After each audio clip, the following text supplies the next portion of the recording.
Angie and Sarah, and we are going to do the Cruise Subaru She Tries Ion race meeting right here from the comfort of your very own home.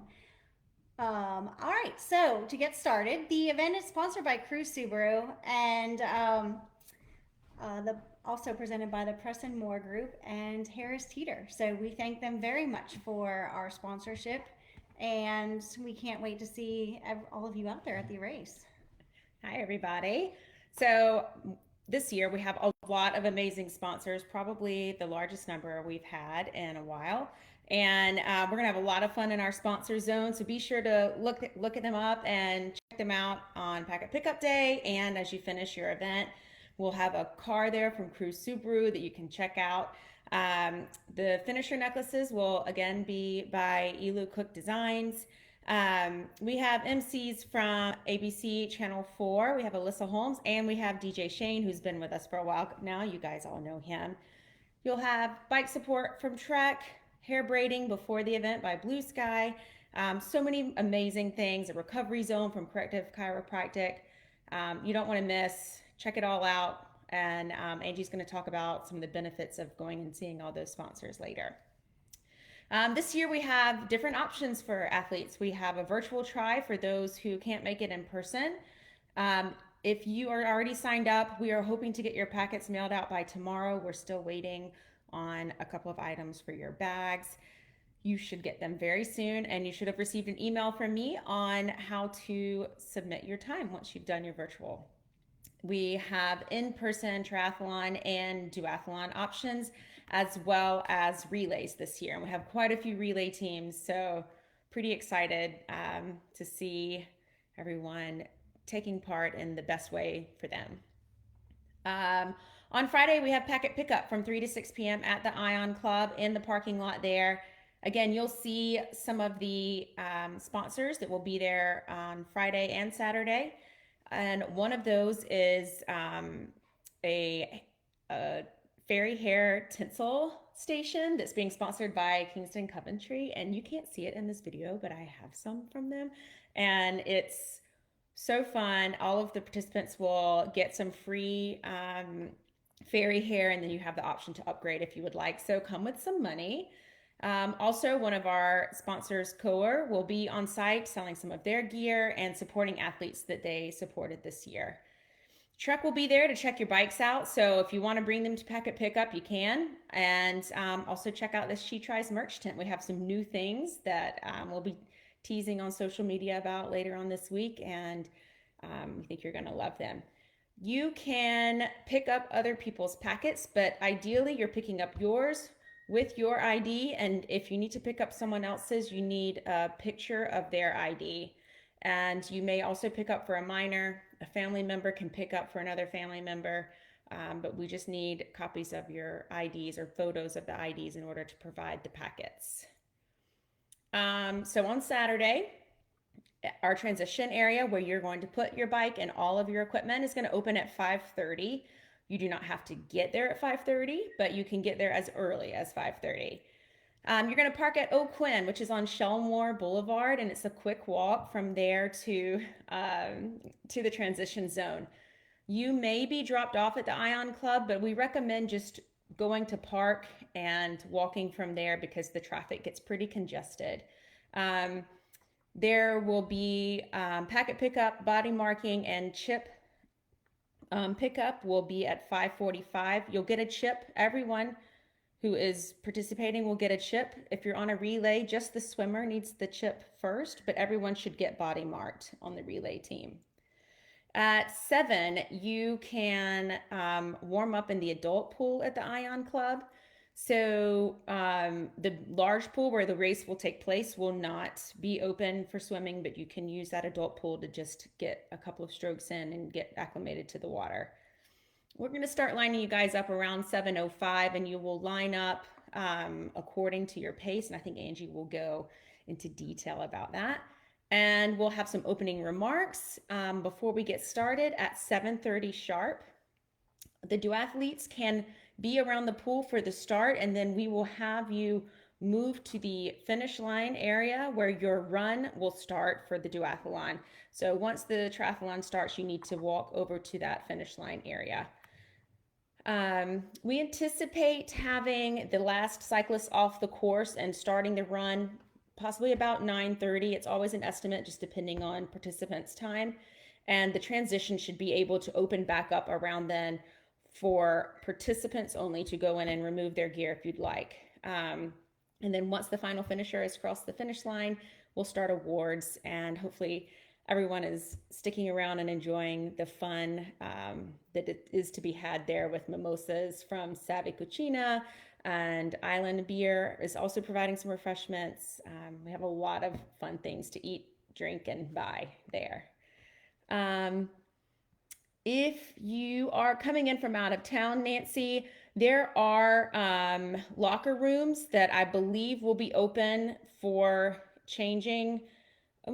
Actually, they may not be available after the race, though. So I'm not sure that we have anything other than the porta potties to provide for changing. Do you have a solution for that? Yeah. So sorry, we don't have a really nice fancy place for you to change right now. Yeah, unfortunately, the pool's open to members at that point, so the pool area will close to our event at that point after we're done with the swim. All right, so let's talk about event specifics. So transition, Sarah covered earlier this week in an email, and we put a few posts up about our transition area moving. We can shift this way. It's better. Sorry, we're dealing with lighting issues. All right, so now you're the angel. All right, so transition is, if you've done the event in the past couple years, you might remember transition was on the grass right in front of the Ion Club. We are going back to there. We are excited to be going back to the grass area. It's a perfect place for transition. The grass is nice on your feet. It will be amazing. The racks will be numbered with race numbers. So they're numbered for 5 bikes to fit on one rack. So it might say number 100 to 105 and at the end of the rack. And then if you're number 103, you can put your bike anywhere on that rack, but just be on the rack assigned to your event number. There, once you place your bike on the rack, like I said, there's 5 bikes per rack. You can place it anywhere on that rack.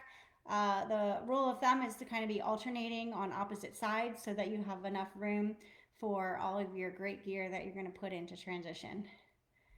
So moving on from transition, we're moving to the swim. That's how the event starts. It's swim, bike, run. Hopefully you know that already. And for the swim, we will have a time trial swim start. So what that means is participants will seed themselves according to their own swim ability. We can post something on social media later that talks about the swim seeding in very specifics and how to seed yourself. But basically, if you know how long it takes you to swim the duration of the event, which is 200 yards, you will place yourself according to the time that you estimate finishing. We have signs. They start at the top. They say the first sign is 9 and 10. It says, I swam in college and I'm crazy fast. So if that does not apply to you, you might want to look for another sign that actually does apply. And then the very last sign is, I don't have a pace, but I will finish the event. So, you know, we've got a little bit for everybody. Swim seating is, even in the best of events, never an exact science. So bring your patience and talk to those around you and get a feel for where they are, how long it might take them to swim, and put yourself in accordingly. There will be volunteers on the pool deck that will help you line yourself up for the swim start. Now, when you're swimming and let's say the person in front of you didn't seed themselves appropriately, so you might need to pass them. The rule of thumb and the etiquette on that is to tap their foot and then move around. Tap their foot, and then when they get to the end of the lane, they're supposed to pull over at the end of the lane, kind of wait for you to pass, and then they go on swimming. You may stop at any point in the event if you need to. You know, we're easygoing. We want you to finish the swim no matter what it takes. So you can stop, you can do any stroke that you want. And it is a snake swim, so it's one direction in each lane. So you'll swim from where you start, you'll swim to the end of the pool, you'll go under the lane line, swim down to the next end, and then go under the lane line. You're going to do all of that for 8 laps. At the end of the swim, there is a big set of stairs where you will get out. As soon as you see those stairs, you may get out. You don't have to touch the end of the pool. You can just get out at the steps. And we will provide you a really cool swim cap. So look forward to that in your swag bag when you pick it up at Packet Pickup. All right, moving on to the bike. When you get your bags at Packet Pickup, there will be 2 numbers that are assigned to you. You will have a number that you need to wear for the run, and you will have a number that goes on your bike. The bike number, it's a sticker, so that's how you'll know the difference. So put the sticker on your bike, put it on your frame. And then right when you get to let's say you get out of the swim and you get to the rack, you find your bike in transition, first thing you should do is put on your helmet and latch it. That's a USHE rule. We are very, very strict about that. The volunteers will not let you out of transition if you don't have your helmet and have it latched immediately. Then you're going to walk your bike out of transition, and you are not going to get on your bike until the volunteers tell you you may. It's called a mount line. It will be on the road and it will be marked with chalk, and there will be a volunteer to tell you when you can get on your bike. Just a note, the roads are not closed to traffic. However, we have police and volunteers at every intersection. So if you don't see someone telling you to turn, please don't turn. And one of the rules of triathlon is that there's a no drafting rule. So that's often can be a little confusing for new triathletes. But basically what it means is they don't want you up close on the wheel of the bike in front of you. Its safest distance is 5 bike lengths away, and that's so you don't get an advantage of being kind of pulled by the bike in front of you. So just kind of picture what 5 bike lengths are. We're not going to measure, but just try to do your best to follow that. Because if you go to a larger race one day, then they will enforce that, and it's good to practice that now. So, Sarah, I have a really tricky question for you. How many loops are on the bike? 2. Nice. All right, so there are 2 loops on the bike. We're going to ask you that about 700 more times before the event. You need to know which loop you're on. You need to know if you're on loop 1 or loop 2. As you come in, there will be a volunteer that will say if you're on loop 1, you'll turn left and you'll go back out on loop 2. If you're on loop 2, you're going to get off your bike and go back into transition with your bike. So that's, I promise, as tricky as the event will get. All right, so when you are out on the bike course, if you need to pass somebody, it's great to say on your left and then actually make sure that you are on their left to pass them. You pass just like you're driving a car. So we want everybody to be safe. We want everybody to have a great event. And in order to do that, communication to the person that you're passing is key. All right.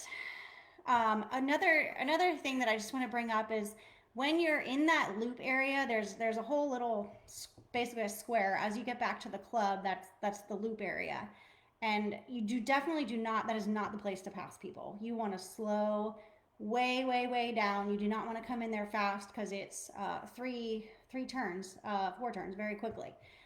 So just make sure you're going slow and you're not passing anybody at that point. On to the run.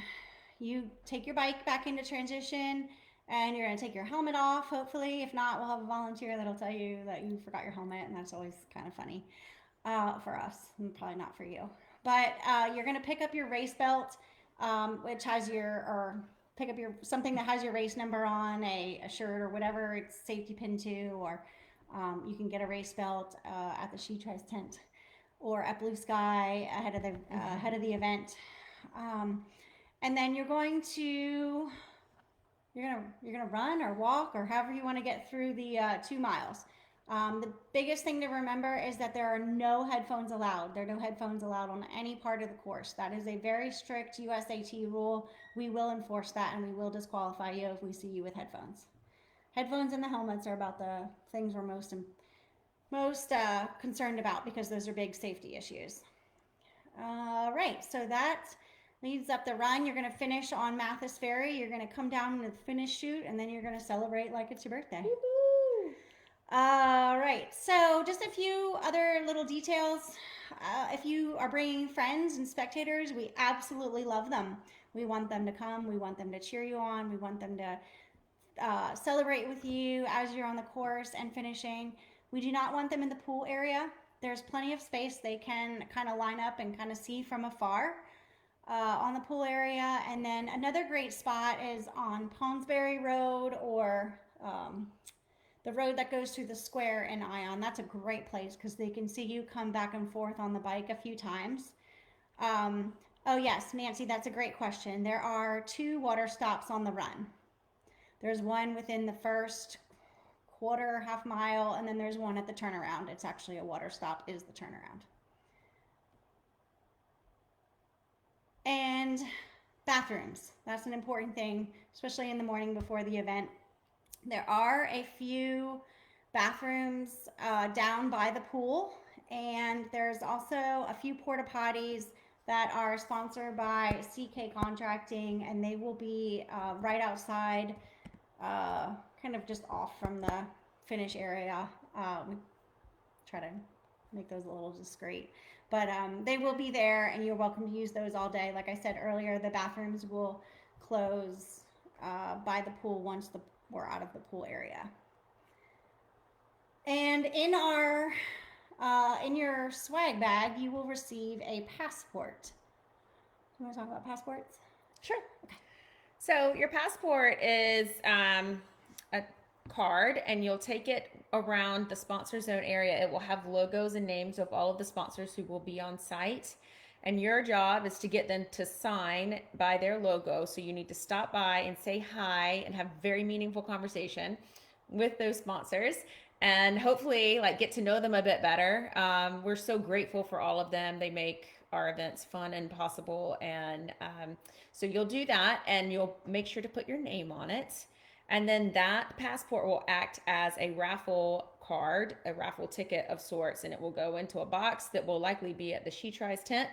And then we will do a raffle at the end of the event once we have our finishers with a bunch of different items, including a new bike from Build a Bike to cruise around town on your recovery and off days from training.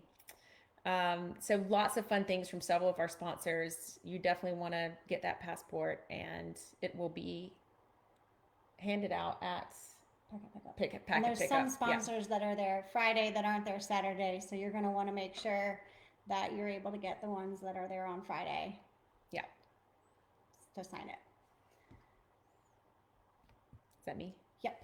All right, so let's talk a little bit about relays. We have, I think at my last count, 16 teams signed up, so that's super exciting. It's 4 times as many as last year. That's great. And some of them are younger girl teams and mother-daughter teams, so it really is just a fun mix of relay teams this year. We're really pumped about that. It works very similar to everyone else's triathlon with a few differences. Each team member during their portion of the triathlon will wear a chip that's on a strap that goes around their ankle. We recommend the left leg, but it doesn't have to be the left leg. Your swimmer will start with that, and this chip will then be exchanged with the next partner who puts it on their leg in transition. So the swimmer will move into transition after the swim, hand it off to the cyclist who puts it on their left leg, cycles, and then switches to the runner. If you have somebody doing more than one and it's back to back, obviously you don't have that part.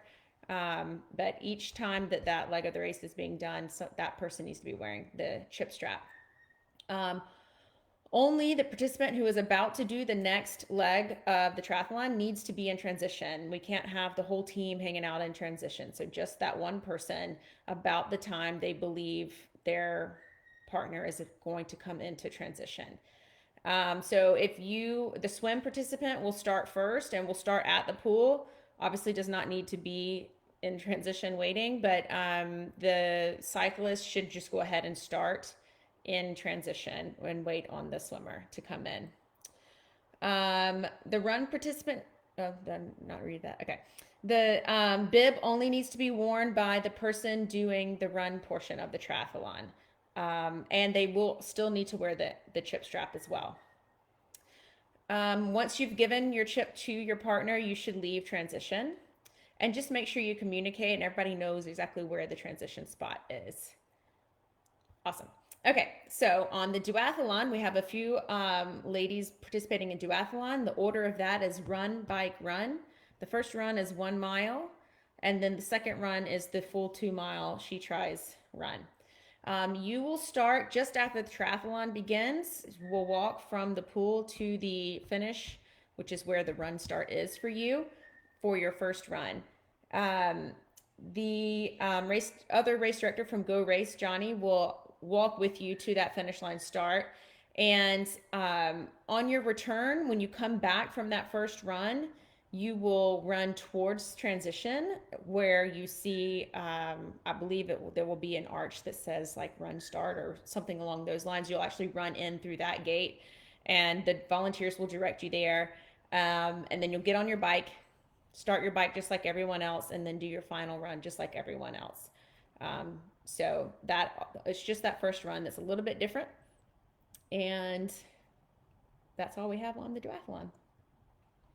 All right, so that concludes our meeting for today.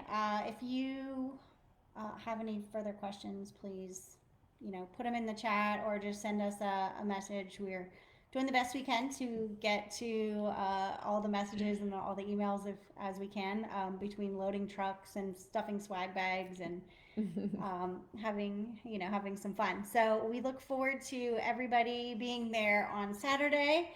And like I said, we can't thank Cruise Subaru, Preston Moore Group, and Harris Teeter enough for being our really big sponsors, and everyone else. We will see you Friday, hopefully. If not, we'll see you Saturday. And we have a couple words of advice, I think, before we go. So my advice is always inhale confidence, exhale doubt. And mine is you can do hard things. So remember that when it gets tough on Saturday. You're going to have so much fun. We can't wait to see you. Bye. Bye-bye.